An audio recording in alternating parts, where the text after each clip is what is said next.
0. It's going. I'm impressed with the countdown this week. I don't even know. I'm like frazzled now. I don't know what to do. All right.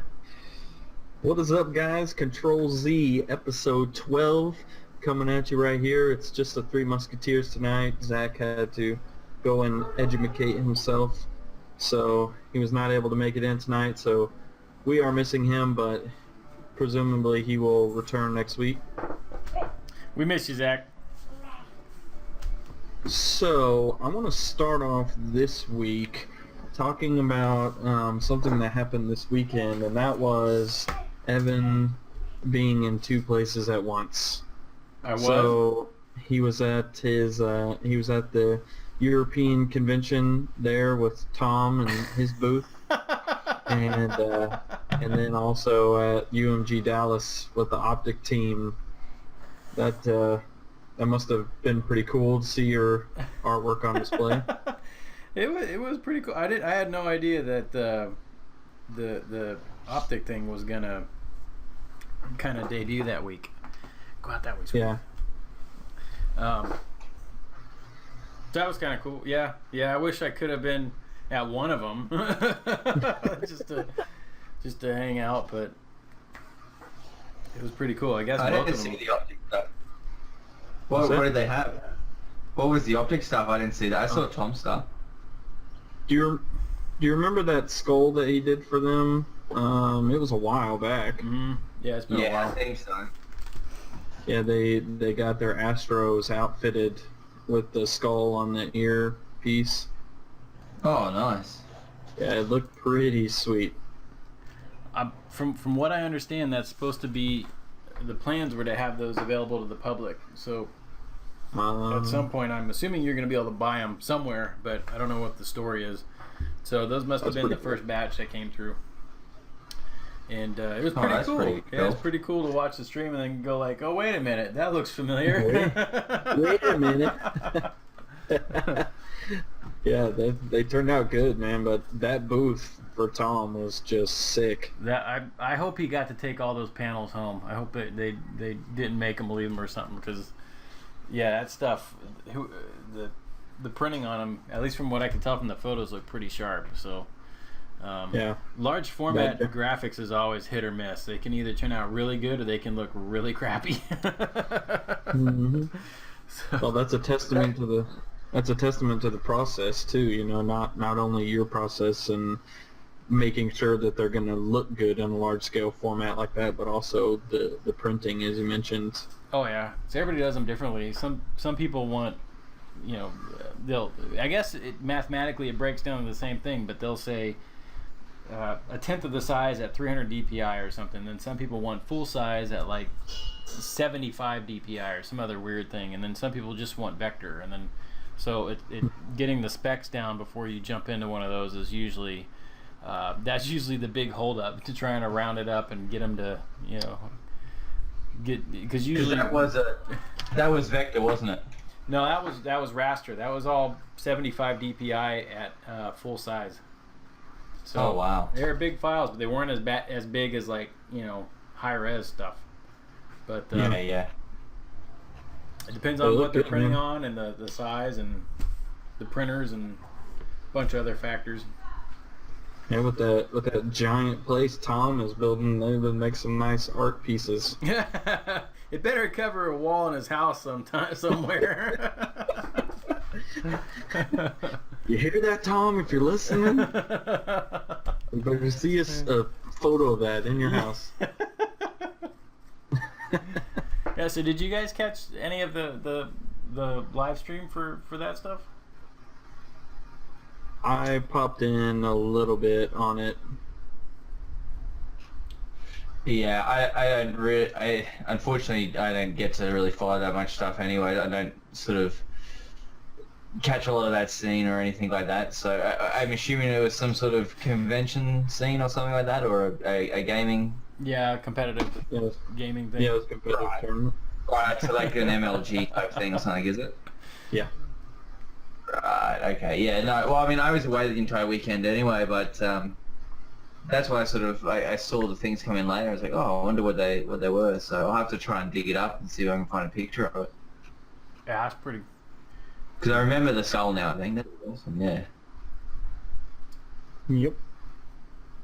So the first question that I had for us tonight is one that I've been asked several times in the past, but I don't think we've covered it on the show yet. But it's, how do you fend off procrastination or distractions or just outright laziness? When you figure out what you're gonna... It's a tough one. It's, well, I don't know. You just have to. Sometimes I guess how do you wind up procrastinating, or what was the other word? What'd you use? What'd you say? Procrastination or laziness. Laziness. Yeah, well, I guess you kind of have to look at the causes of them, right? You just, I don't know. Give me an example. So, I mean, like, just say, for instance, you've got a project and, you know, it's got like 2-3 week deadline. How do you prevent yourself from just putting it off to the last minute and coming through on it, or just simply a project that doesn't have a timeline and you just keep throwing it back for no reason, not because you're busy with other work, but you're just throwing it back because you get distracted with whatever. Those type of projects, it's usually because you're just not into it. You know, it's when that's happened to me, it's, you know, it's something that I probably shouldn't have even taken on in the first place. You know, it's just something you can't really get into, and you just keep putting it off because you almost just don't want to think about it.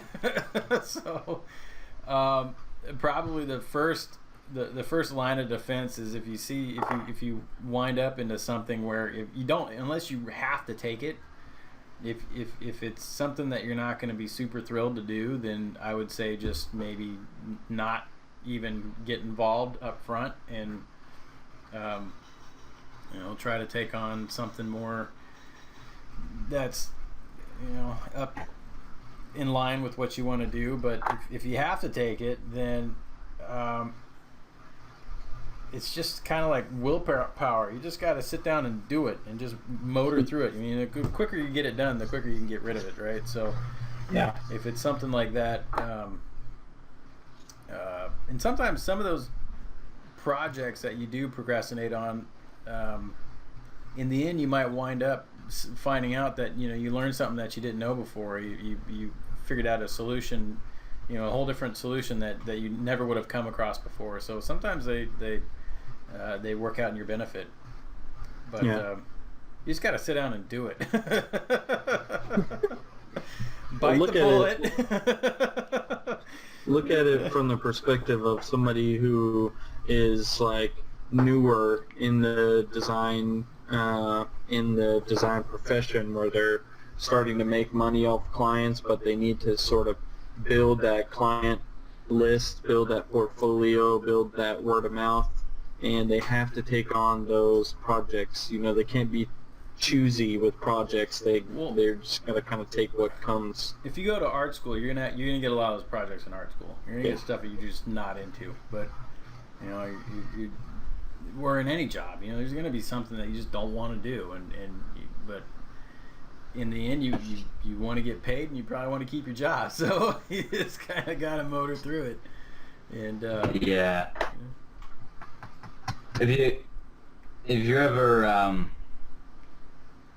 like something that has like a long deadline or something like that, or all you got to do is just leave one project like that till the point where it's only got a few days left, and then start it, and then you'll realize your mistake, and then you'll never do it again.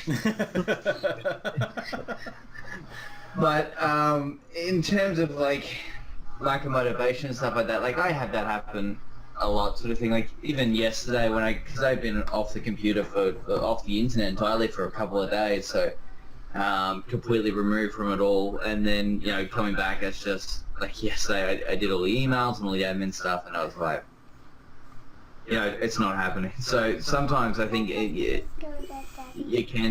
can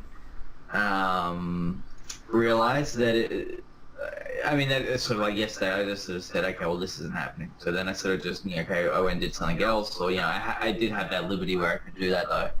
But sometimes you don't, and sometimes you really do have to push through it.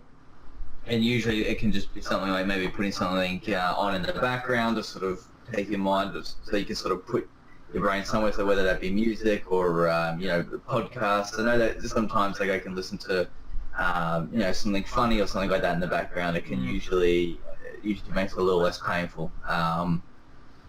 But it's also just seeing warning signs of jobs before you, and you'll just learn to recognize the warning signs. Like, you'll be like, oh, okay, this one looks like it's going to never end, or this one looks like they don't have any processes in place, or they're not ready to do this, or what they want and what they think they want are two different things. So, but I mean, when you are in the spot where you can't pick and choose, it does make it harder. But also understanding, like, there is going to be times where I just don't feel like drawing. I remember after I went to a convention once and I was drawing all weekend, I didn't draw for like 2 or 3 weeks after that. I was just so burnt out from it. And especially because leading up to the convention, it was like 3 months of just solid poster preparation, everything like that. So I think there's something. I mean, sometimes you don't have to force it. Don't feel like you have to do it. But yeah, I don't. Let's say you make a good point though with the when you said put something on in the background that gets you motivated or something. That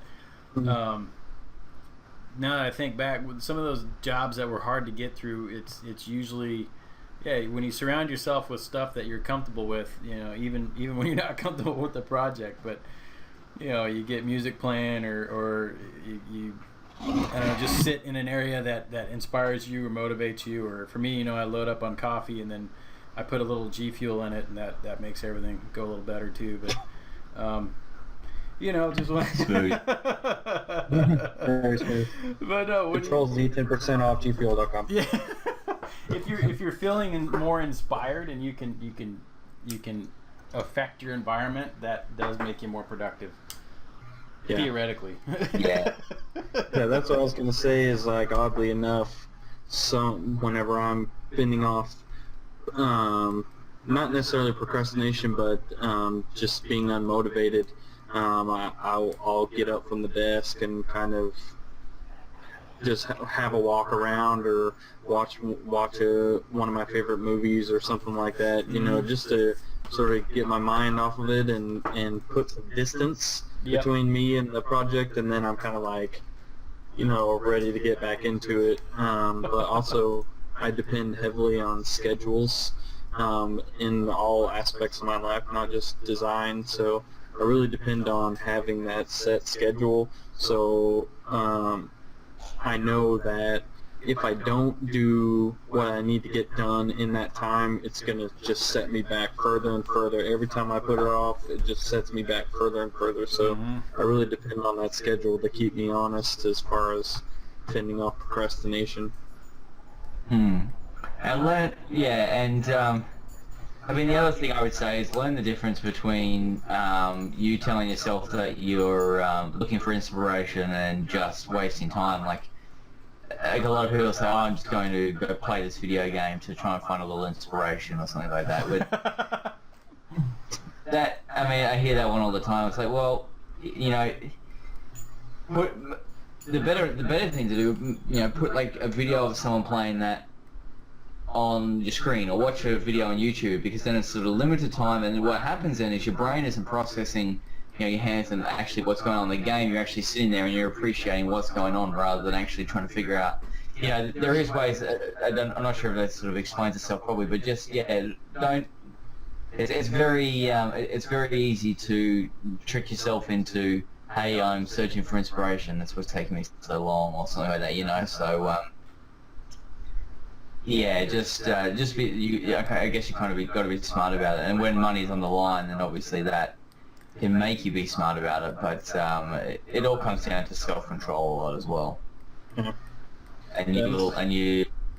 And if you want to be a freelance artist, know that you've got to be extremely good, because you're sitting at home all day, and so with usually your TV right close by, your Xbox is pretty close as well. So it can be very, and that's probably the hardest thing to when you're adjusting to that. Whereas when you're at sort of like the pizza shop, that stuff's not there, so you have to work, so it's a bit different. Yeah.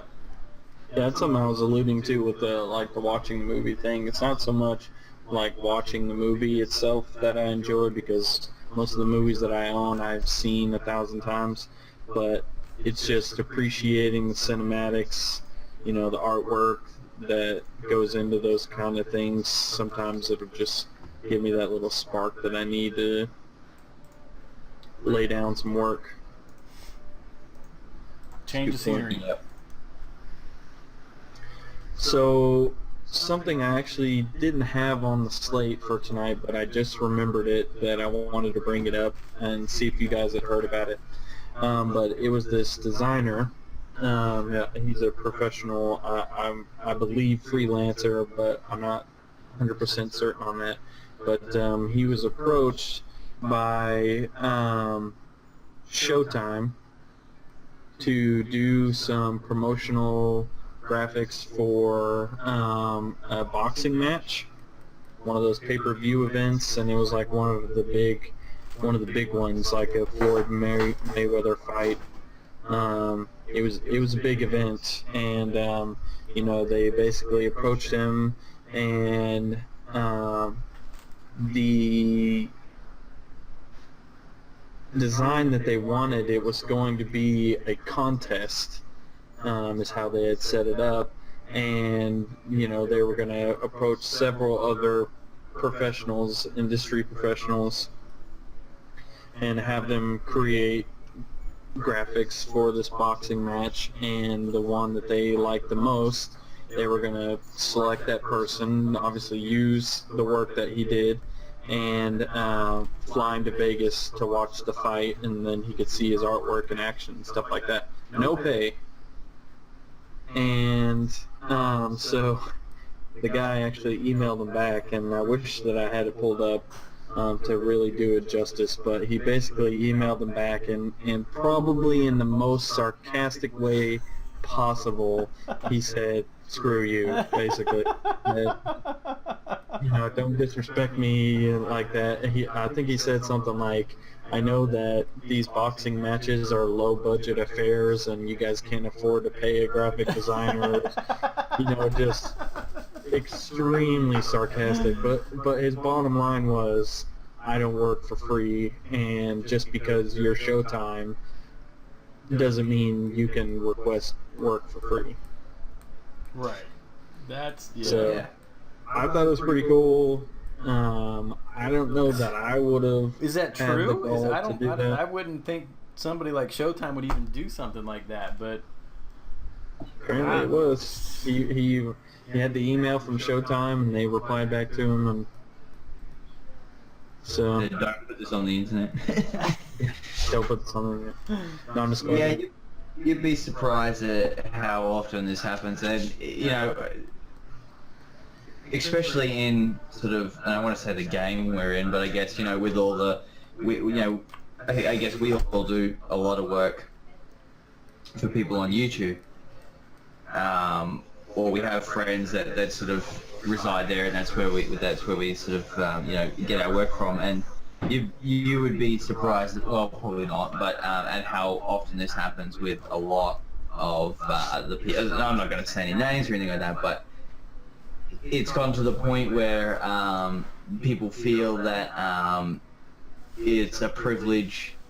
It's this mentality that there's a difference sometimes, where it's like some clients are like, will sort of come to you or come to me and say, I really want you to do some work, blah blah blah. Like, it would be great to have you, do this, be an honor and stuff like that. Where other clients are like, it would be an honor for you to work for me, sort of thing. Like, I'm doing you a favor for letting you work for me.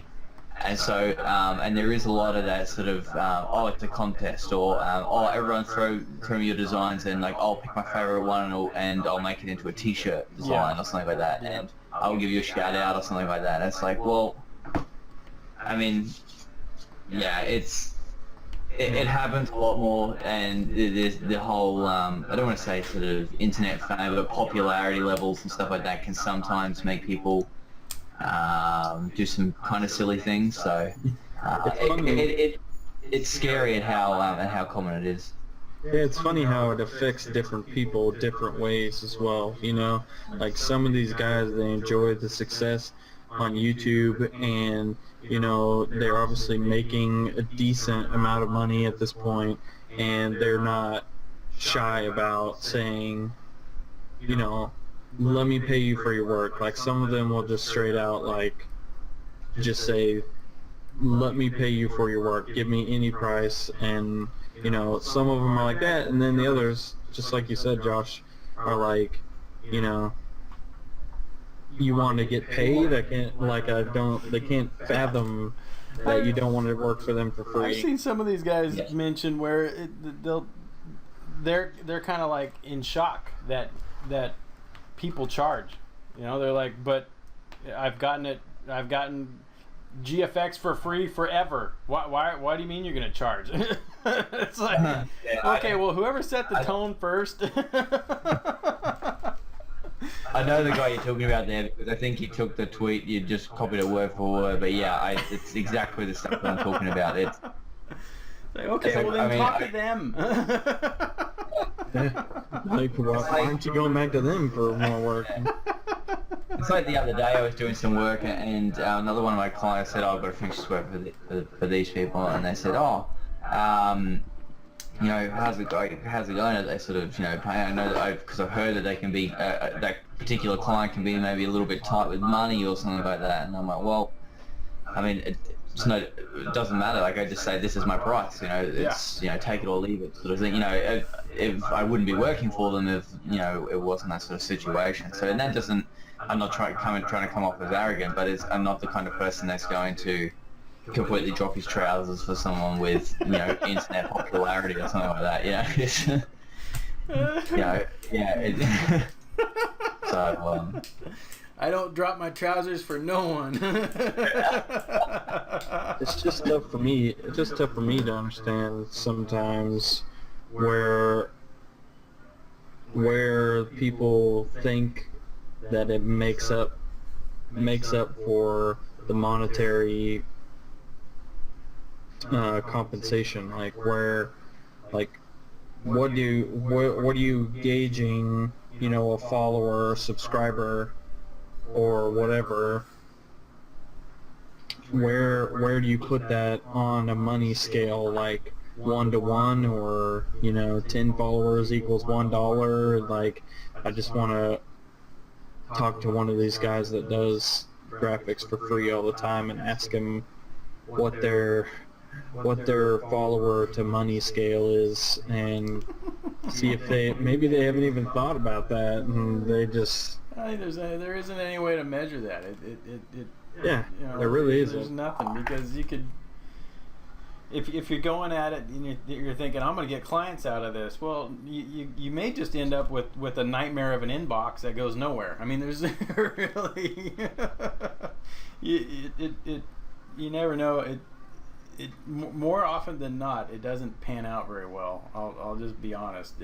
In my experience with doing that type of work for big guys, you know, perceived guys, like, let's just throw a number out there, over 500,000 subscribers on YouTube. You know, they usually have a pretty decent following on Twitter. It goes one of two ways for me, at least. Either I get a bunch of people wanting $10 graphics, or I'm sorry, $10 graphics guys and other guys his size wanting stuff for free, because he just assumes that you did it for free if you're doing work for them. Or it works out really well and I do get like 2 or 3 solid clients. It's really hit or miss though. Like, there's no way you could depend on that as a business model. No, yeah, no, not at all. Yeah, I have a tendency not to do it. I mean, I think in the past, actually probably the past 3 years, I've done it once. 3 years, probably once or twice, and once just only fairly recently, and that was probably more of a social experiment anyway, just to see, hey, has it changed, or is there any sort of depth? And I mean, there isn't, but at the same time, the job itself is actually just something I wanted to do anyway. So, Yeah. if you want to do the job, then do the job, but don't do it expecting anything. If you're going to accept, like, don't have a number in your head, because if you won't, it just won't. It won't pay off today. You know. So, just that's the way I would just try and put a blanket rule and just say no, especially don't get stuck in by contests and stuff like that. Yeah. I want to also kind of clarify something a little bit. There's a major difference between doing work for somebody for free because they have a large following, and doing work for somebody for free because you think the project is going to be fun. Like, if it's just something that you just are kicking around, and you got maybe a little extra free time, or it just sounds like something that you really want to do, and you decide, I'm going to do this for free just because A, they didn't ask me, or B, I don't want to charge them because they're a friend or something, whatever the case is, that's a lot different than taking on a project to gain a following on Twitter or YouTube or something. Yeah, no, I've done a lot of projects like that where it's for free, and it's not I don't ask for anything in return, because it was for a friend, and it was stuff that sounded like fun, and I had time, and it was just like, usually it's projects where they're someone has an idea and they just want to let you run with it, and it's like, this sounds like fun, and I got a couple hours here or there or whatnot, and just something to do. So stuff like that, there's nothing wrong with that at all. I mean, you're that's just called, actually, oh, sorry, you keep going. I was just gonna say, it's for someone like me who like for years and years and years, I can't not draw or design, right? It feels weird if I don't do it. So if I'm gonna be doing something anyways, why, if there's a friend of mine that has a channel that I like the theme that they got going on, and I got time and I want to do it, then it just, they can use it for something. I guess that's technically free. But for me, it was just because I gotta do it, or I just go nuts, right? So it gives me something. It gives me a theme to do something for. So. Yeah, and I was just the other line of thinking. What were you gonna say, Josh? Yeah, I was just gonna say that. I mean, that's actually just enjoying what you do. Yeah. That's really important sometimes. So, there's certain things where, I mean, it's not just free work. It's just you enjoying what you're doing, But it's, I guess it's just the mindset you take going into it. Like, in both instances, you're going to come out with nothing, quote unquote. But in one instance, you're expecting to come out with something, and you have this number in your head. Oh, this is going to convert to this. This is going to convert to that. The other one, you're just like, well, I really don't care if he doesn't even mention my name anywhere or anything like that. All I want to do, I just want to do it for fun. So, or to help out a friend. I've done that before, where it's like, hey. I want to get this done, stuff like that. And it's like, yeah, no worries, and you just you just do it because you're having fun, So both, it's important to know the difference, I guess. Yeah. Yep, and only you as the designer can really make that decision. So. Yeah, that I've run into a few designers in this. Environment that kind of we're in, and it always kind of struck me as odd. They would say something to the lines of, I'm so bored because I have nobody to design for. It's like, well, then why are you even doing it? You should just be making stuff to make it. Doesn't matter if it's Yeah. for anybody. You know, if you love it, you should be doing it. And even if nobody sees it. I mean, I've got a ton of stuff that nobody's ever seen that I just have drawn or designed, and it's like because I like to do it. You know, that's the whole reason. So if you're sitting around staring at a blank Photoshop, you know, pane, and you're thinking, oh, I got no one to design for. Design for yourself. Do something. I mean, do something. I wish I had that problem.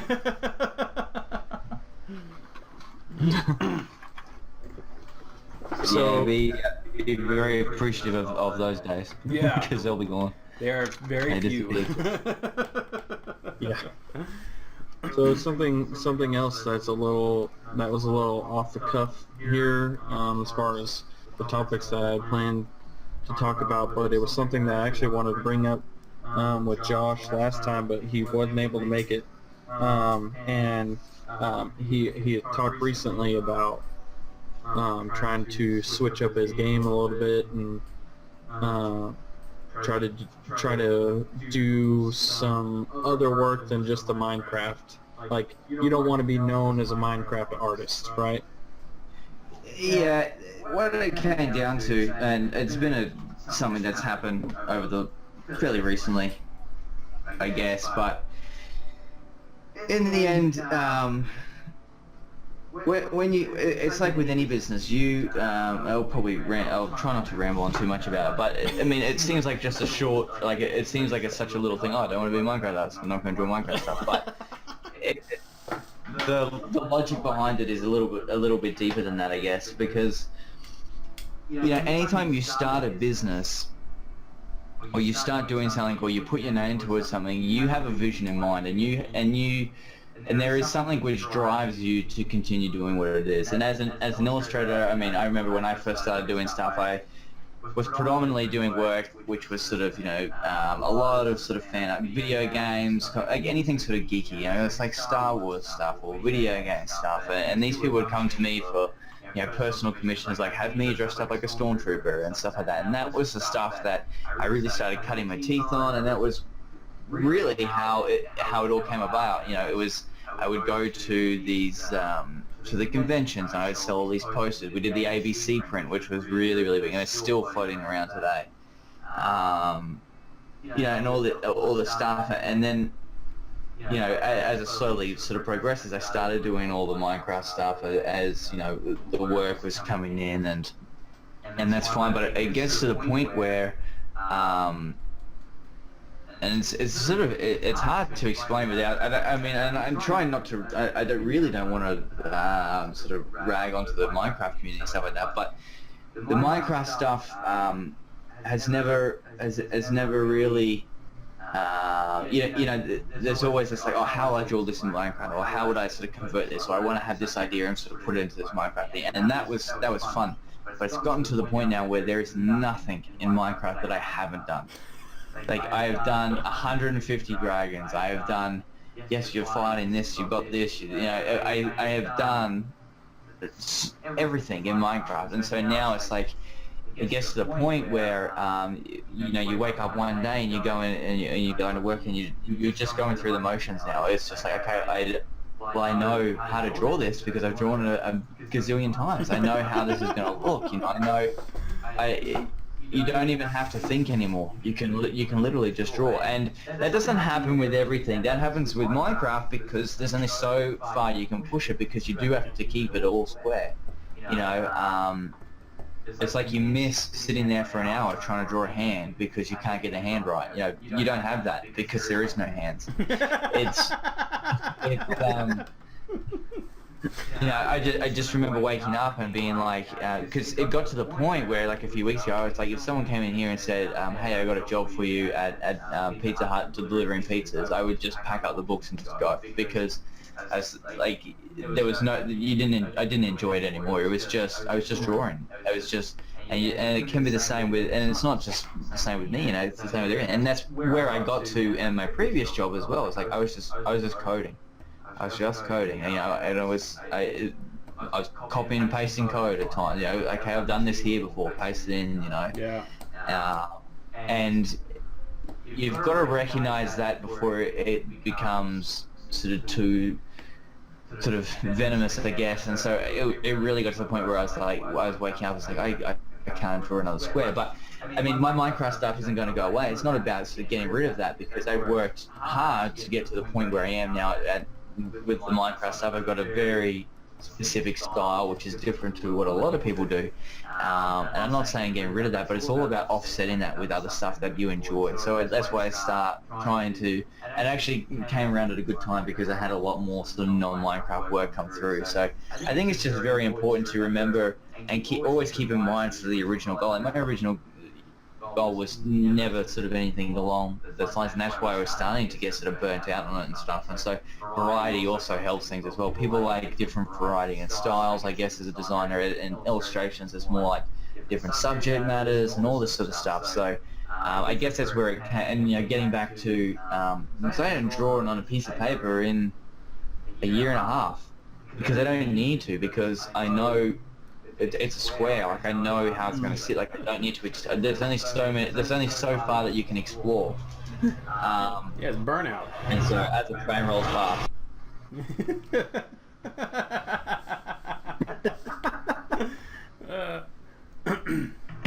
Okay. And so yeah, it just became a point where I was like, okay, I need to offset this with some other stuff. So I started, working with Copics again. So working traditionally, and it was good because I had some stuff with Machinima Realm come through where I was doing League of Legends stuff, and where that will lead or what happens, like, I don't know. And I'm obviously still doing Minecraft stuff, but it's keeping that as part of what I'm doing, but also making sure that I'm sustaining myself and make sure that I'm enjoying it. And it comes back to that motivation thing, if I get to spend the morning playing with Copics and drawing something awesome and having fun, then I can go on and do, okay, now I just kill a couple hours and we'll do some stuff which may not be as enjoyable, but I still sort of work my ass off to make it look good. Right. Alright, so still trying to take everything, so it's not about like, okay, now I just got to draw a square, blah, I don't care about it anymore, because at the end of the day, whatever comes out of this studio is mine. It's a testament to my brand, okay? So if I produce something which is absolutely terrible, then it's got my name on it. It doesn't have anyone else's name on it. No one else did it. No one else had influence on it. It was actually just me. So everything that comes out of here, I need to make sure that I'm either, A, happy with it, or B, it doesn't come out, So you still got to make sure that you have pride in your work, and even though you may not be 100% motivated about it, but by offsetting that with something else, it's really helping. And it's like I think what gets to me is like people tweet, it's like, oh, my favorite Minecraft artist is Inkbot or something like that. No, I'm not a Minecraft artist. Like, I never once set out to be a Minecraft artist. I'm just an artist that happens to do a lot of Minecraft work at the moment because that's the work that was coming in. But that was that I think was the straw that broke the camel's back, or whatever the saying is. I was like, okay, this has got to stop. I've got to start doing some other stuff and showing people that I can do other stuff, and to try and kill this stereotype that sort of is surrounding it and surrounding the business. So it's been a few sort of weeks in the making, I guess, but there might be lessons to learn in it, or it might just be like, oh, he's a rambling old man. But yeah, you've got to, in the end, you got to keep yourself happy, because as I said, I was ready to just go flip burgers or something like that. It's just, I can't. I had to just keep doing the same thing every single day. So. And just to clarify, it doesn't necessarily have anything to do with the Minecraft community as there were. It's just the fact that you got so inundated with those requests that it almost became like monotonous. Yeah, I mean, I've made some of my best friends I would consider in the Minecraft community, and I still consider them that. These are people that I chat to every day, and that travel and see some of that, and it's led to other bigger opportunities with these clients who might have this Minecraft stuff, but hey, we're also doing this stuff over here. So I don't hate the game or hate the community or anything like that.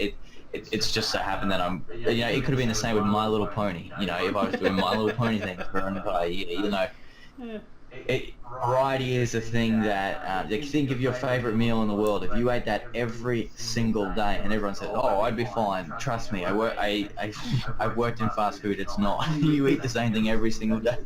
And it lasts for about a month, and then you're like, not doing that ever again. So it's I think it's important to keep variety in it, but also just if you do when the time comes, and I know that we've got a lot of younger listeners that probably are looking to start a business eventually. First thing you need to do is say, what is my business and what is the goal and what do I want? What's the direction? Where am I heading? And what am I what is it all about? Like, what is a business name?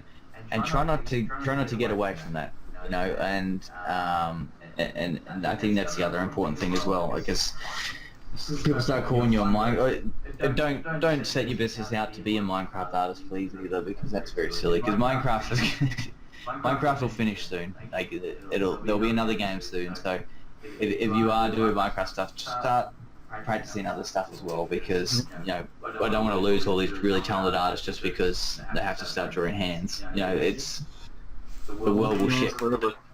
Yeah, so try not to shoebox yourself into one particular thing, I guess. And it's something that we discussed last week, and that's setting goals that you want to achieve, whether you own your own business or whether you're in school still or you're just getting started in the professional field. If you don't have goals, that's when you're really going to go astray, and also it's setting yourself up for becoming demotivated and getting out of it altogether. So set those goals out for yourself. Know the difference between personal goals and business goals, because they're both very, very different. And if you have the opportunity to speak to someone that owns a business or that has, someone that has a little bit of knowledge in that, because sometimes they'll just sort of drop little nuggets of very useful information. But also make sure that the people that you talk to run a business the way that you want to run yours. I've had offers by people like, hey, I run this business, you want to exchange some tips? And I'm like, well, your tips would be the ones that I would use to avoid what not to do. So, yeah.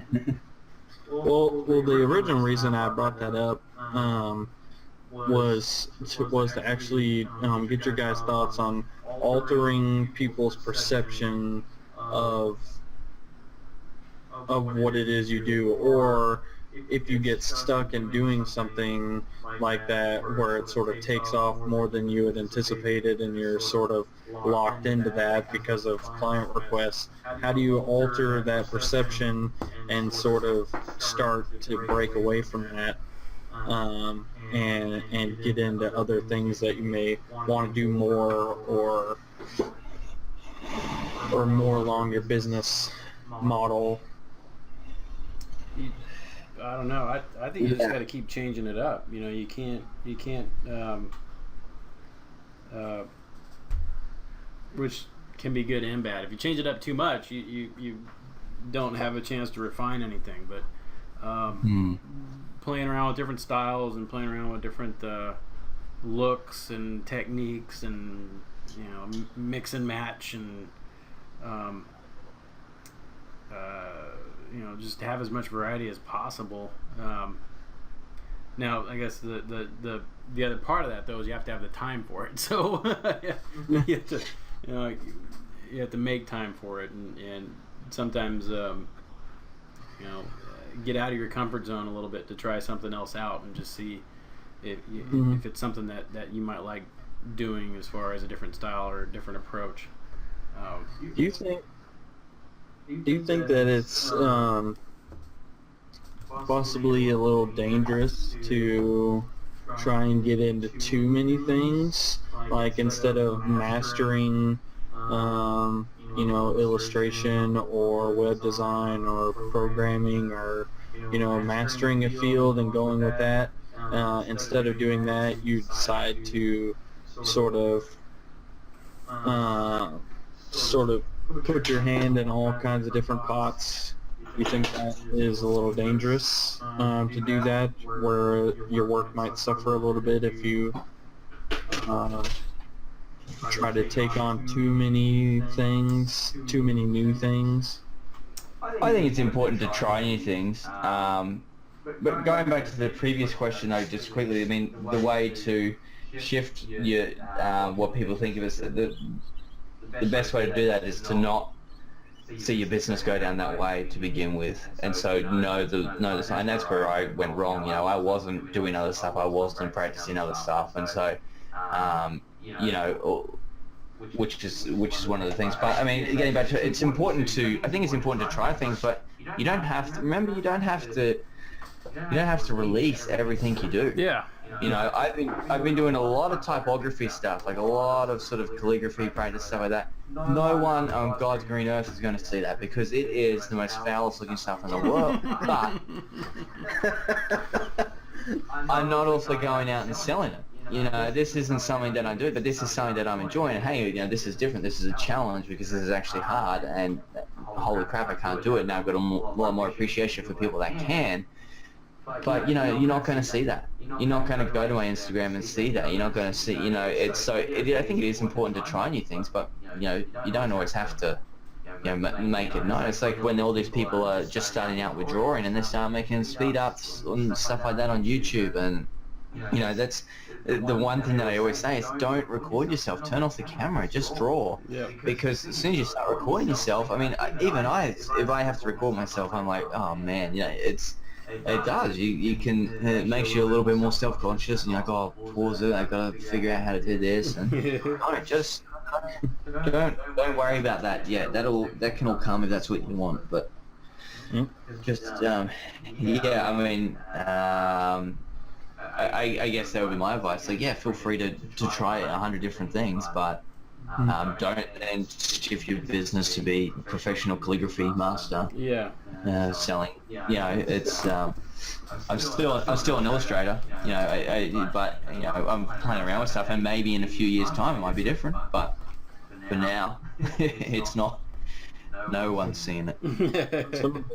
Some of the best drawings I've ever done were like on a napkin at the dinner table. You know, it's just like. Sometimes whenever the mood strikes you, you just gotta draw, and whatever comes out, comes out. You know, it's not always designing for making a YouTube video is not going to help you progress as an illustrator.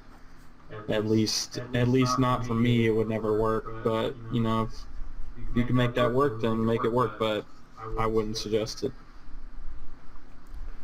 Yeah, I do feel a little bit silly, like keep on saying, like, you know, things like YouTube and speed arts when we're talking about, you know, all the sort of like business models and stuff like that, because it's very hard to, like, I think the number one thing to keep in mind is that that's not always your business. That's a promotional tool. So don't say, like, I mean, in terms of, like, there is some people that do make it a business and are very, very good at it.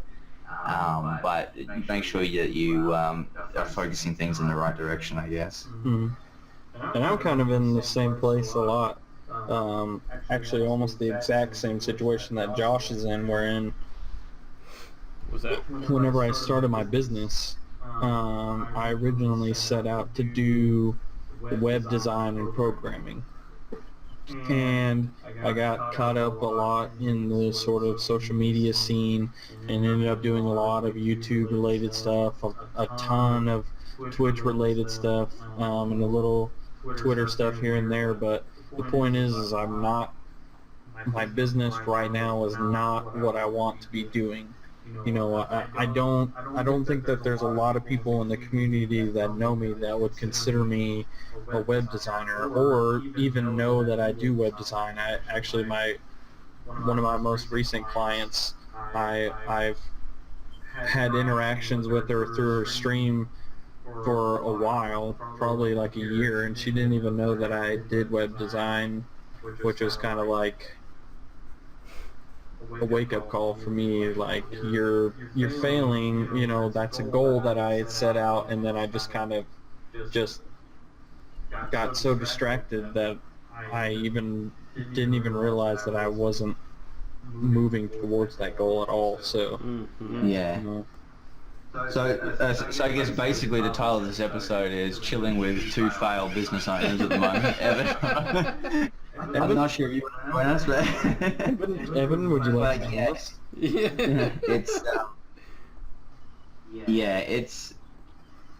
It's a learning process, and the number one thing that I take every year, and every time I either screw up or make a decision that I shouldn't, as a train comes past again.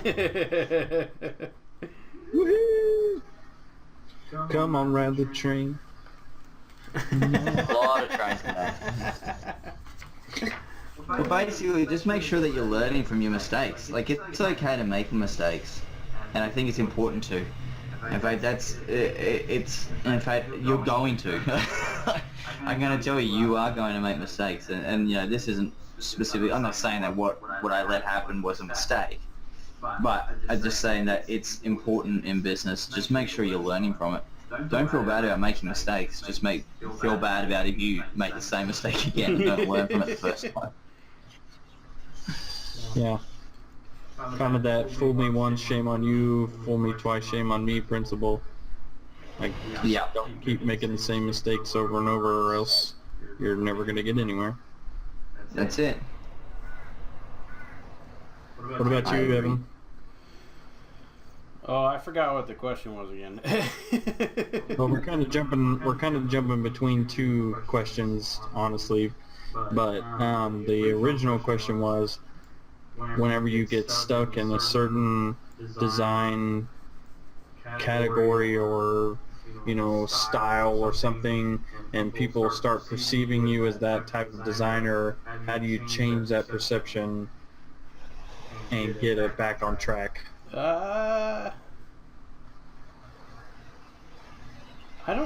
think I might be the opposite direction. I think I haven't spent long enough on a given style to even to even refine it to where I would like it to be. Yeah, I was going to say that, like, I think that Evan, from what I've seen, that he's probably the opposite. Like, every time I see his stuff, it always seems like he's really, really good at everything. No, Like, I'm there's really always different mediocre at typology everything. But, like, you know, that is one thing that I have always appreciated. It's like, okay, like, there's the design aspect, there's the illustration aspect, there's the typography aspect, and there's all these different, you know, and which I really like personally. Mm-hmm. And which is contradictory to the second question that I posed, which is, you know, is it dangerous to go down that road of I want to be good at everything rather than be great at one thing? Yeah, because there's so many things that I wish I could just do better, and it's. I know if I had the time, I could probably do it, but I probably have just too much ADD. I can't focus on one thing for too long, and I end up going to. I'll see something else and like, ooh, I want to try that out, you know, and I'll go and try that out, and I'll get maybe something looking halfway decent, and be like, oh, on to the next thing, you know, and so it's been. That I would say you don't want to do a lot of that. But it has helped me understand how a lot of different aspects of parts of the industry work. You know, I've seen how a lot of like different studios run, and you know how different processes to create things, and you know, that's kind of helped me along the way, just because I'm too impatient to sit in one place for too long. But yeah, there's a lot of things that I really wish I could just be good at it, you know, and I feel like I've never put in the time that you should put in, you know. So That's the hard part. Is that's like I really wish that I could do that, but I'm not sure I've got the time, or I'm not sure that I can afford the time to invest into something, which is why it makes it hard sometimes when it's. That's the one thing I struggle with. When it's your business, you have to be doing billable stuff. Yeah. You know, when it's not, then you just have the freedom to just, you know, just slap around, jump around wherever you want to go, and that is something that I certainly do miss. I think it's like being able to just do projects for fun. yeah. And so I think it's important to try and, I mean, that's what I'm trying to do now, is try and bring on a few more fun projects. And even if you can make a little revenue out of them, you know, whether it be like these Copic sketches, I'm looking at starting to do a bit more original art, but I need to get a lot better at it first. So, you know, it's a trade-off, but if you can figure out ways of doing that, then that's always a win. It's funny that you guys bring that up, because it's actually one of the other questions that I wanted to discuss, and that's what is something that you wanted to try out or get into that you either haven't had the time to, or you're just not confident enough in your ability to execute it to try it out. Pole dancing. I don't have the core strength for it. Jesus. I don't know. I heard you're good at it, Josh. That video was supposed to be private.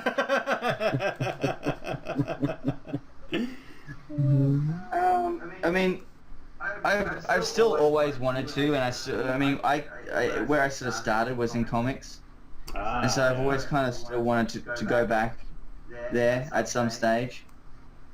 Whether that be writing, you know, having it pre-written, or writing and drawing. But I do really, really struggle with drawing the same character and making them look the same. Yeah. And plus also I bounce around styles so often when it comes to that sort of stuff. Like I need to really lock something down. And so as of right now, it's really, there isn't really anything new. It's just getting better at what I do at the moment, because like in my life, I in my sort of progression, it's sort of been like, I'm happy with, like, I got to a point where I was like, oh man, my line work is nailing it, my color work is just crappy. And so then I went and worked on my color work, and now my color work is a gazillion times better than my line work, you know. So it's about going back and trying to refocus and go over this, you know, line work and stuff like that, and try and nail down some of these styles that I have, and just try and clean things up a little bit, and then get a lot better at doing traditional art again, so that I can start going to conventions, because I get asked all the time when I'm going to the next convention. That's where a lot of my following sort of started, and I haven't been able to do it for the last little while because A, I've been so busy with Minecraft, and C, I just don't have the confidence. B, sorry, there was no. B, I don't have the confidence to draw in front of people again because I haven't done it for so long. So trying to get that back is where I'm working at right now. It's kind of like some aspects of design are kind of like working out. You know, if you can get to a stage where you're happy, but if you don't keep at it, then you lose it, right? Just like with working out, if you don't keep at it, you'll be amazed at how quickly that muscle that you work so hard to build up degenerates, you know, deteriorates into right back to where you were. So if you're struggling in one aspect of design, don't completely drop everything else to just focus on that one thing. You know, sort of work it into your day-to-day stuff, so that you can continue to progress in that thing that you're struggling with, but also keep your skills honed in your other areas. Definitely. Yep, I am with you. What about you, Nick? What do you want to focus more on if you had the time? If I had the time, I have always wanted to do Photographing. I always want to do like animated shorts. Yeah. Yep. So like little animated comics, I guess, would be the best description for it. Just do these short little animations that they're, you know, it's just like little joke and a punchline, or like a little fight sequence or something. Just little animated shorts. I would love to get into something like that, but that is a really time-consuming thing to learn and get good at. It's easier now. I mean, they got software for it. That isn't Flash. I would be doing it in Flash probably. I had an animation class in school, and it was a light box and a whole ream of paper, and I drew we had to animate an inanimate object, and it had to be at least, I think, a minute and a half or something. So I drew a key. What do you call it? Bull. What's it called? No, when you're doing the keyframes and the in-between frames, drawing each one, and Oh, like the hand drawn stuff. yeah, it was a toaster that jumped down a hallway, and then it jumped into into a bathtub with this guy in it, and like zapped everything. But it was like, I drew it on the light box, and then you snapped a picture of the you drew them all first, and then you took them over to the camera, and you put it on the paper and snap, next one, snap, next one, snap, and that thing was. Yeah, if I wasn't doing it for a grade, I would have just like left that whole project and gone and done something else. Yeah.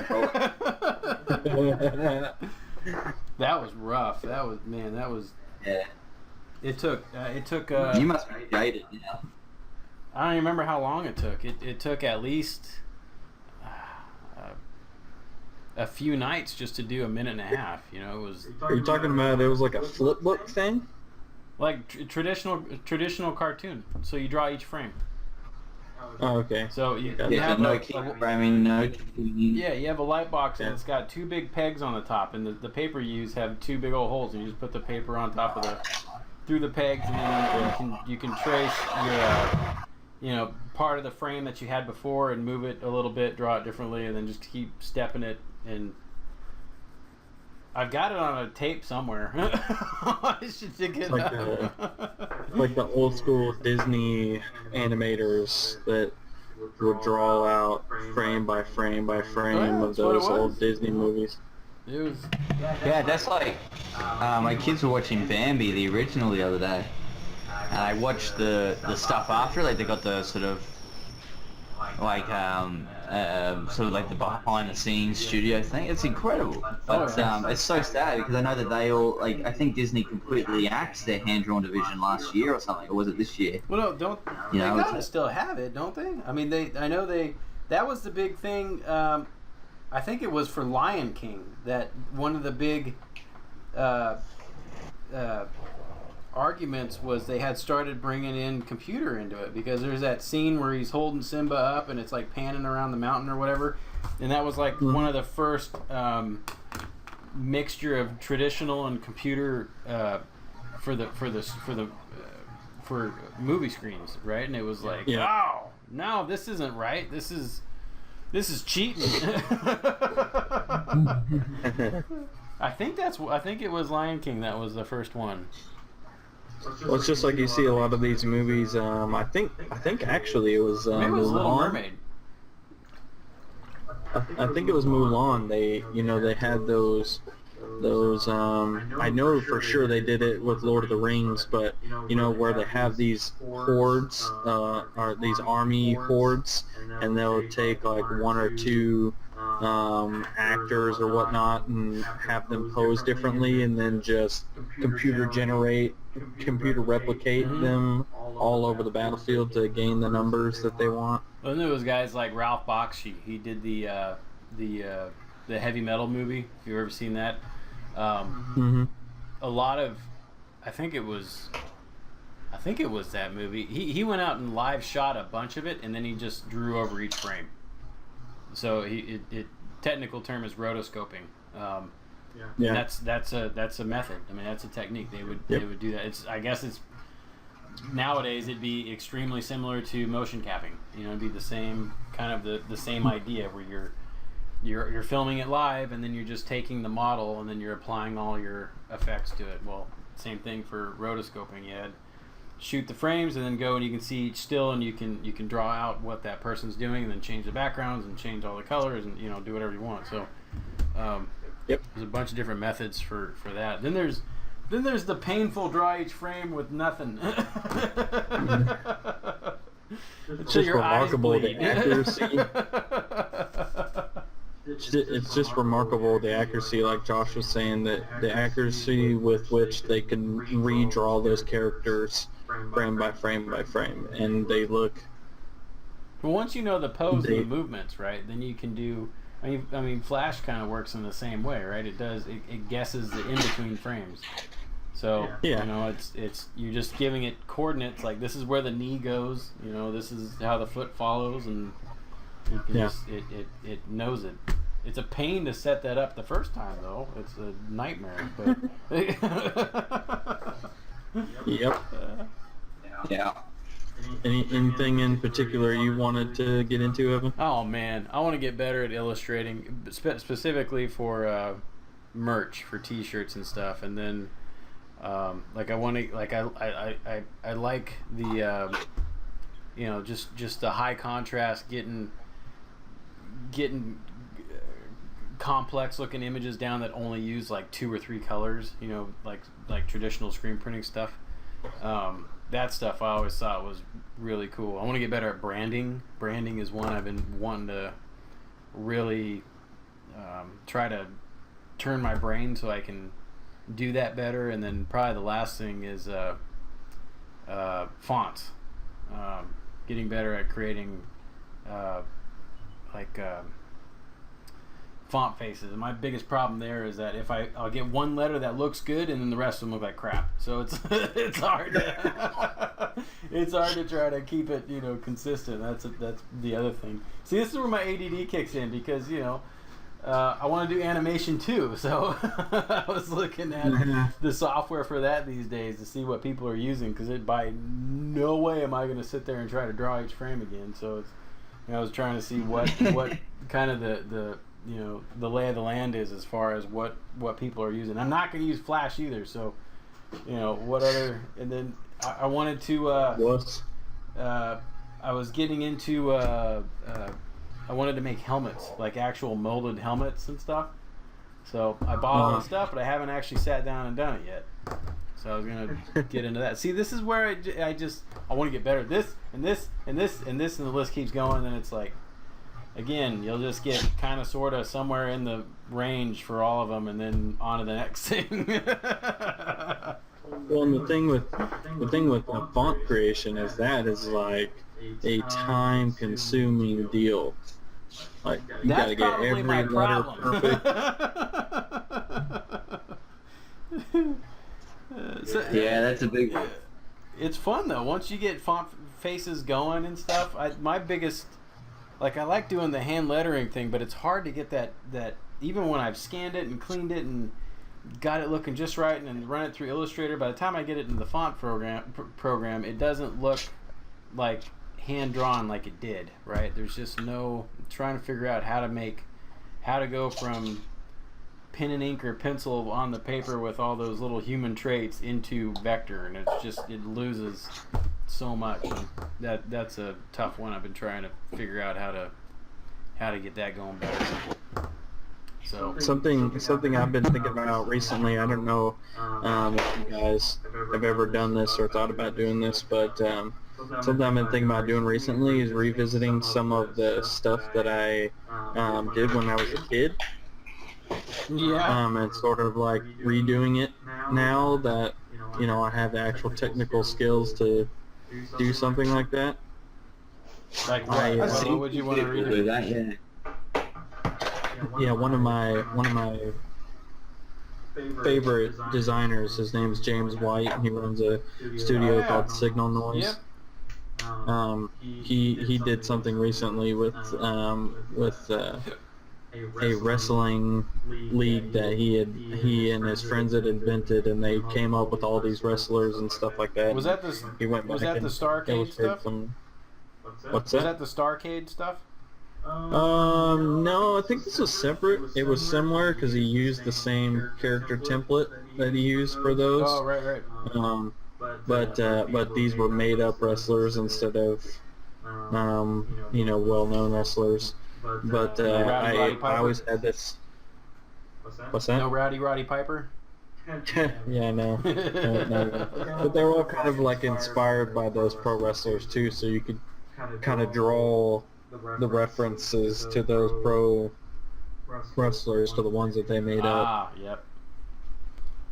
But I always had this little, I don't even know what to call it, I guess. It's more like, I guess it's like a little comic strip that I used to do when I was a kid, and it was these little gremlin characters, gremlin-like characters, and they had like real oval bodies, and then they had like pointy ears, and I always imagine them in my head as red with like tan bellies.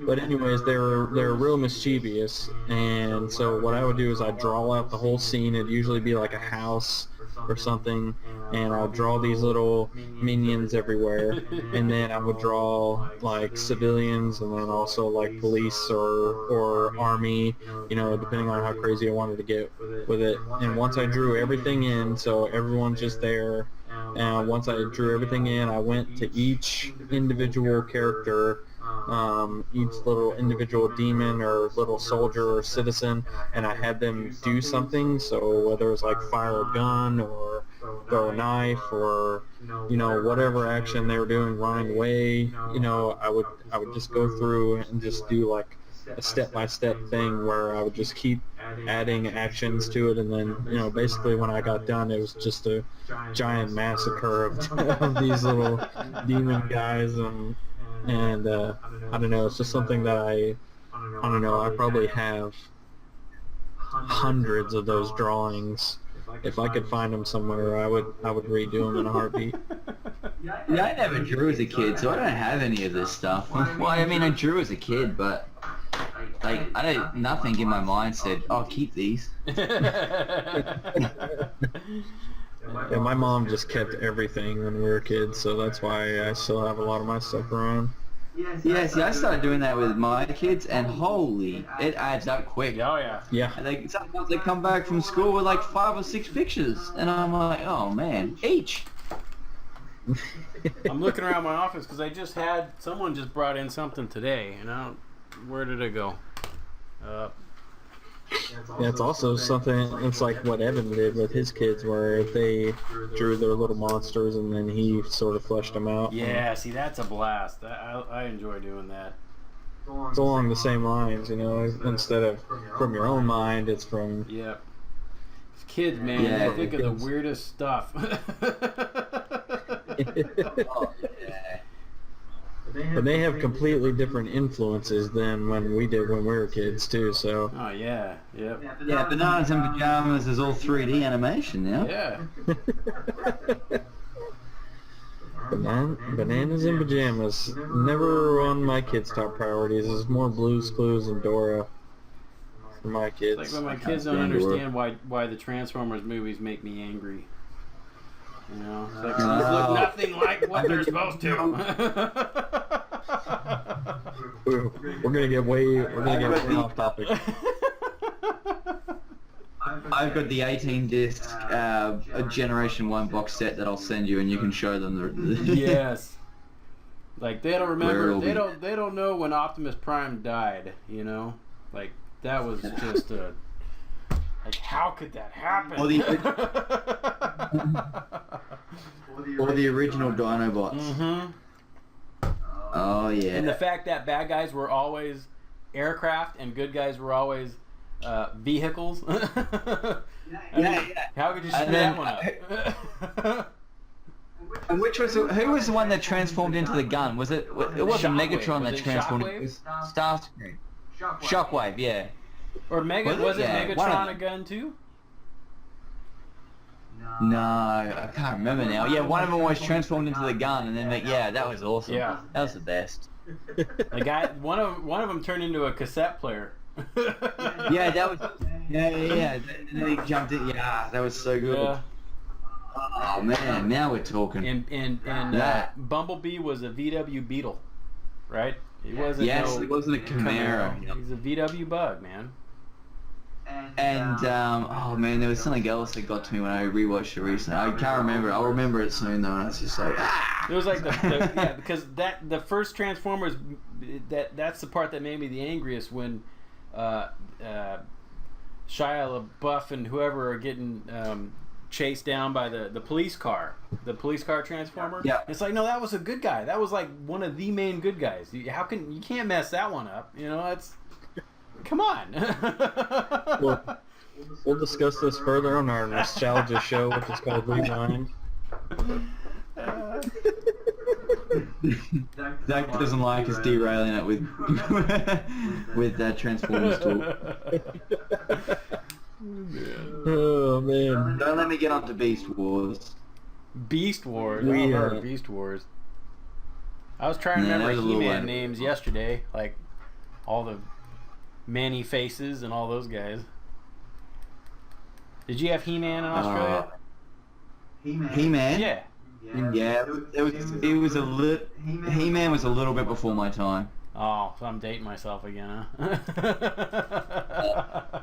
We had like the Samurai Pizza Cats and the Street Sharks. That was awesome.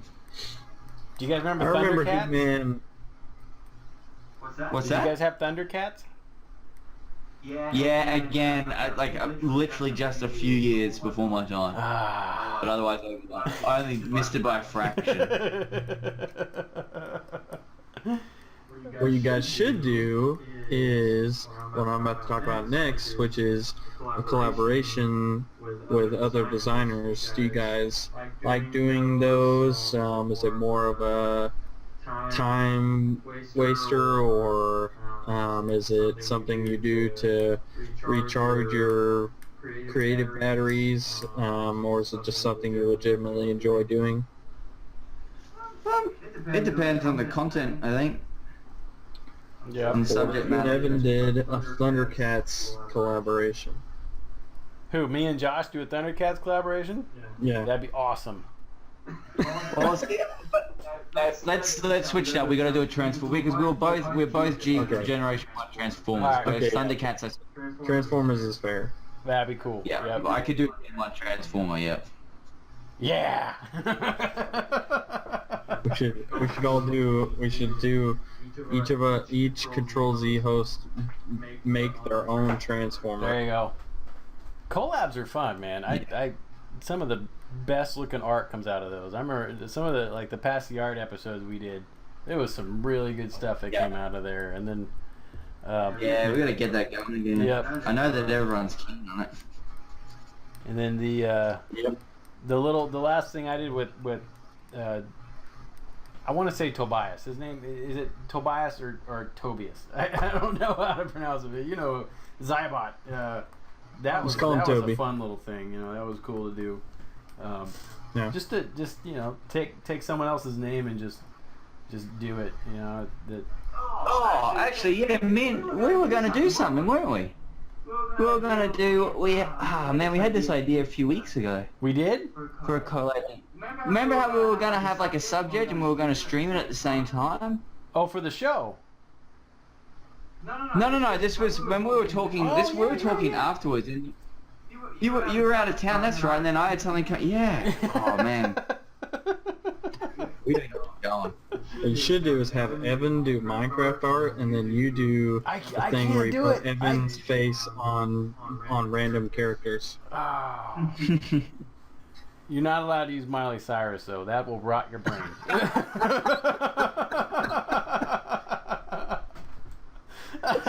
Oh, you good? If you would have drawn him as Miley Cyrus on the wrecking ball, I would have died. Yeah, I wasn't gonna get that bad. It was bad enough.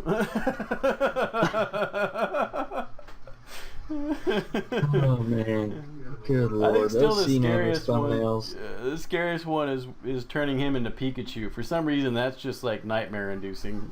That creature with. Shrek was pretty interesting. Those sea nanners thumbnails are out of control sometimes. Like, I don't even want to be in your mind whenever you're doing No, you those. don't. No, it's him, dude. When he puts the title down, you see this title, and you're thinking, Oh man, this is gonna be bad. There's no way.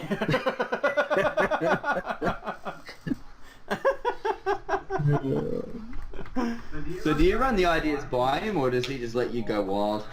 No, I used to in the beginning. I used to like run everything by him, and then we just got into a groove, and pretty much, whatever.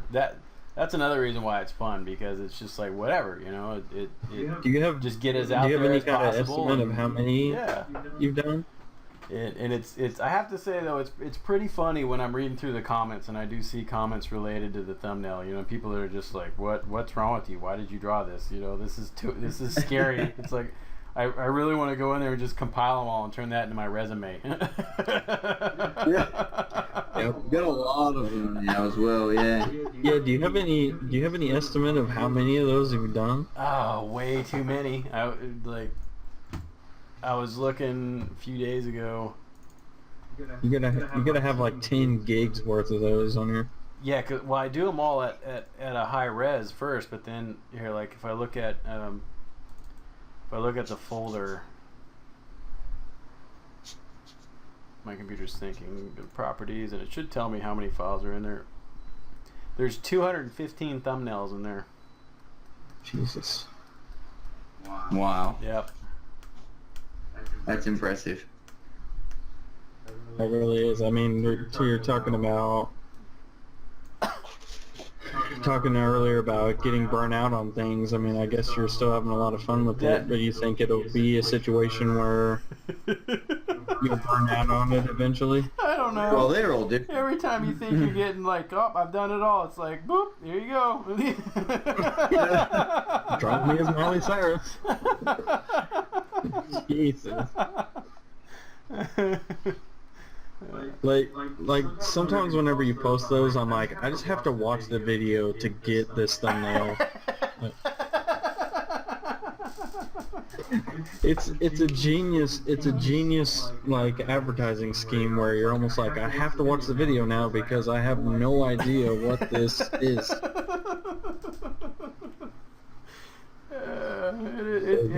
It does work pretty well, I think. I think it's pretty funny. It's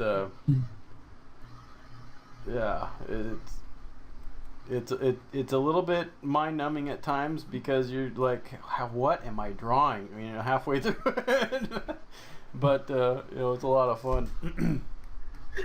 Have you ever been in a situation where you're drawing something, maybe not for Adam or whatnot, but have you ever been in a situation where you're illustrating something and your wife walks in and you're kind of embarrassed about what you're drawing? Oh, when she saw reference photos of Miley Cyrus on the screen just a little while ago, she was like, because she's seen them and she's like, oh my gosh, and she just left the room. Like, I didn't even have I didn't even have anything open that was for Adam. It was just my Google search results of just photos of Miley Cyrus, so I could see figure out pose and the hairdo and all that. And she just knew. She's like, that's got to be for Adam. Man, of all the times to do a behind the scenes, that thumbnail would probably be the best. My wife gets used to it. She's used to walking in and being like, "What?" Especially when, I won't get too graphic about it, but sometimes when you're drawing female figures, you need to get a lot of reference and stuff like that. So it's sort of that's not so much the what, it's more of the like, what are you looking at sort of thing. But are you sure you're drawing? But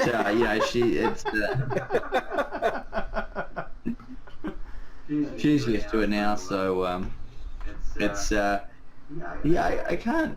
But I've been drawing a lot of League of Legends stuff lately, for some clients and stuff, and oh boy. Yeah, that can get scandalously clad.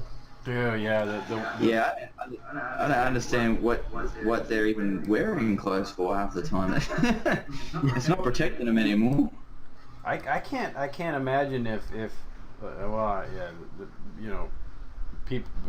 people that work for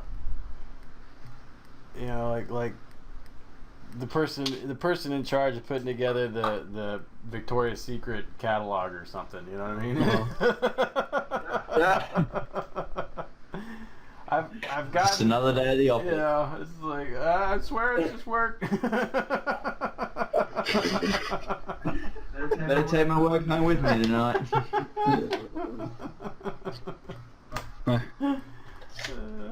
My wife, not so much for the shock value, but one time she was watching me code a website, and she stood there probably 2, maybe 3 minutes, and she's like, I gotta go get some Tylenol. Yeah, I still do that. She's like, I have no idea what you're doing. Is that, yeah. You know, coding, like programming right now for me is just sort of second nature. Like sometimes I feel like my hands are just sort of taking over, and I'm not really thinking actually that I'm just writing it all from muscle memory or something like that. And That sentence could have been taken out of context. I brought it back. But yeah, so I don't know. I get into that groove writing code, and I can sit there for hours. I used to have that passion. Yeah. It's died now, unfortunately. Now it's usually replaced with some script that like shouldn't be working, but it is, and another script that should be working and it's not. And it's my and you figure out patience. it's not you. Yeah, Yeah, it's just a cached version or something like that, and the server's bug it up, or... it's like lag compensation on Call of Duty. That's what it feels like anymore. The most frustrated I've ever been with the design. I was programming a design for a baseball team, and I couldn't get this one thing to work, and I was trying every single thing that I knew. I was going back through, I was double, triple checking my code, everything, and about I'd say a good hour and a half into trying to troubleshoot this one issue, I went into the CSS and realized that I used a colon instead of a semicolon, and it was affecting all of the code below it for eternity. And I was just like, alright, I changed it to a semicolon, I saved it, and then I didn't open it again for 3 days. That's the way to do it. My biggest typo was always, and it wouldn't affect much, but now it's gotten to the point where I know exactly what went wrong. Is where, in CSS, when I'm trying to type margin, I'll type magrin. And I get those two letters flipped all the time. I don't know why. My fingers just don't work like they should, and it's like, this is... I always do. Yeah. I always do background. What was the one that background repeat none instead of background repeat no repeat? Right. It's always something. But when you start having dreams of like applying CSS to your life, that's when you know you've done it a little bit too far. Like. Good background color equals blue. Yeah, Evan-shirt equals red. You know. Yeah. That's another thing. That's another thing that I could actually do for that. Drawing stuff from when you were a kid or from your childhood. This is going to be the most bizarre story, so just buckle down, buckle yourself in. So whenever I was younger, and I say younger, but I think I was probably around 12 at the time, I had this dream that I was the general of an army, which, you're just like, okay, you're 12, that makes sense. That makes sense, right? However, the army that I was leading was an army completely compiled of flowers. And these flowers all had swords, and I was leading them into battle, and we were in an epic battle against other flowers. I thought you were going to say zombies. Nope. Nope. It was flowers versus flowers, and then me, and I was just cutting up some flowers and going crazy. Like I don't even know where I got this from, but You asked your it'd be mom fun what to she was illustrate feeding that. you when you were little. It'd be fun. It'd be fun to illustrate that. You are great. I might be.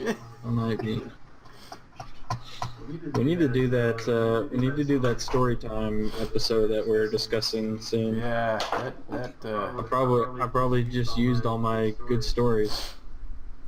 good old. Oh, they're your good ones? No, I'm only joking.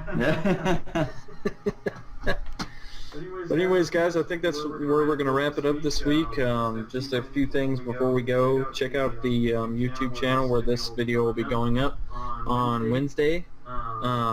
Check it out, youtube.com/CtrlZ Cast. Yep. Also, check out our Twitter, which is @CtrlZ Cast. And our sponsors, which is G Fuel. They are an energy supplement, so check them out for sure, and you can use code Ctrl+Z at gfuel.com to get 10% off of your entire order. And probably So don't pour it in appreciate their coffee like I sponsorship. said earlier. I don't think that goes over very well. Yeah, I wouldn't do that. Water is I recommended. don't really do that. Only with hot sauce. Oh, really? Yeah. Little Tabasco in your coffee in the morning. It's awesome. Jeez. So you're telling me these things, and I'm going to go try it. I'm serious. Don't do it. I'm dead serious. It's good. It's good. Oh, really? Yeah. Okay, I'm doing it. Good Lord. If Josh dies, I That's finished my sketch for the day. that's the secret, oh, man. very nice. I like it. Josh, that's Very not nice, fair. I quit. That's the equivalent. What's That's the equivalent of dropping the mic. You just bounce off. All right, guys, that'll do it for us this week, and we will see you next week. Later. Peace.